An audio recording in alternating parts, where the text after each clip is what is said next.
It was a frustrating weekend for police, community leaders, and really anyone fed up with gun violence here in Indianapolis. At least 24 people have been shot across the city since Friday afternoon. And that includes at least 4 kids. WRTV's Caitlin Kendall shows us why a shooting that injured a 12-year-old is especially frustrating for neighbors.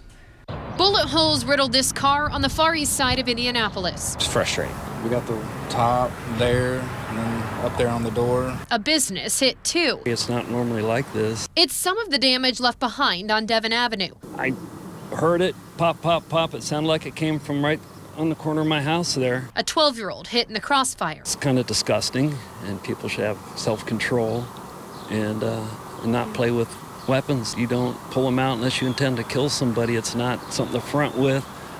It's not something to be cool with. It's a weapon of war to prevent bad people from hurting other bad people. Of the several shootings these past few days, at least 4 were kids. There's a reason there is a minimum age to have a handgun, because the maturity level, the ability to make a wise decision on what to do with that gun. And the wise decision is not to touch it when you're a juvenile. The city marked a grim milestone, 100 killings for 2023. It's sad. I mean, really, it's really all to say about it. It's sad. It's kind of pitiful what's going down that drain. Education and value of life is the problem. Among the shootings this weekend, one at a short-term rental property. My intuition was definitely on fire. I came over here, I saw young kids.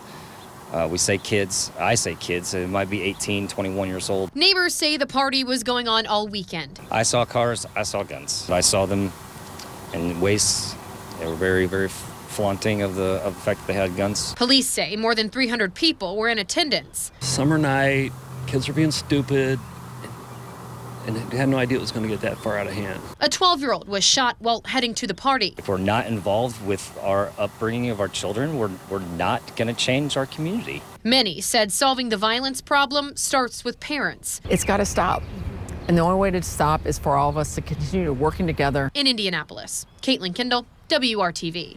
On Friday, at least 3 other kids were injured in shootings, all of them initially thought to be accidents. IMPD says an 8-year-old was injured on the west side, an 11-year-old girl was critically hurt on the southeast side, and a 16-year-old was arrested for aggravated battery after IMPD says a juvenile was shot on the east side. Chief Randal Taylor says the department has seen too many incidents like this so far this year. I'm asking you to secure your firearms. Keep them somewhere safe, locked up, so that children can't get their hands on them. This means storing them locked, unloaded, and keep your ammunition separate from the weapon. These situations that we dealt with this weekend as far as children being injured by weapons that were found is 100% avoidable.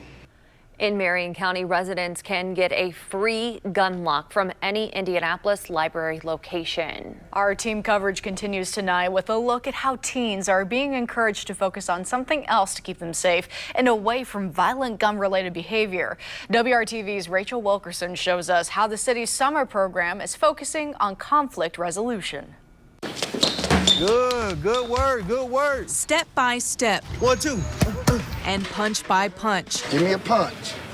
Woo! Children of all ages are learning how to deal with their emotions at Mike Ford's personal trainer's gym off Keystone Avenue. Hey, don't quit.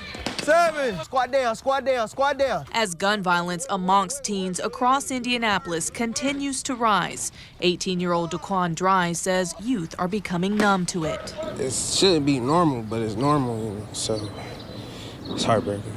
Metro Police, the city, and community activists beg parents to find outlets for their children, and it can start with a summer program like this one. It's giving the youth a different a different activity to do versus being just at home or on the video games or out, possibly being up to no good. Some people never done things like this, so, they giving people a chance, try new things you don't want to do, so.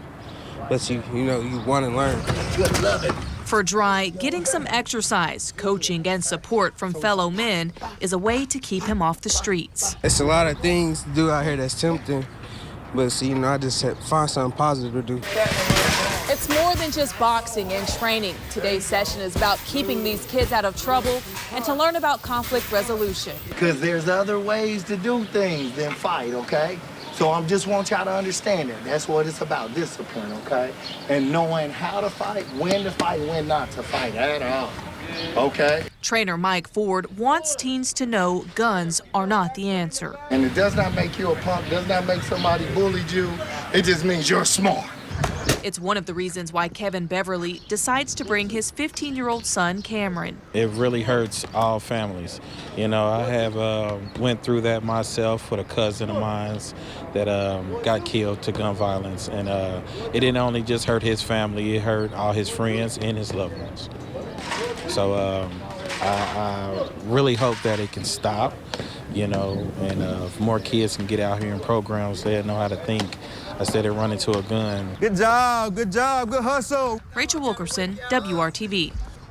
Good hustle. And the Indianapolis Office of Public Health and Safety hosts Summer in the City events for free.